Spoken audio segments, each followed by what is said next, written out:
Làm một lần thôi nha. Cắt đèn, cắt đèn. Happy birthday to you. Happy birthday. Ủa đó. Woo.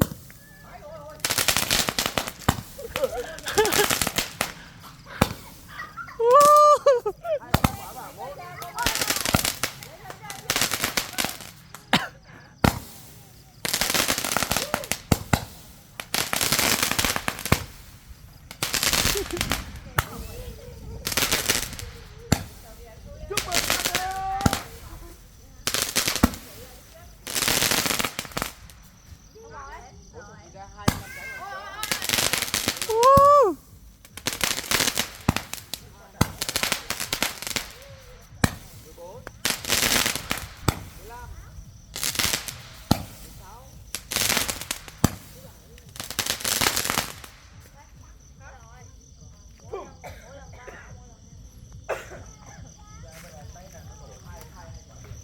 Đó nè.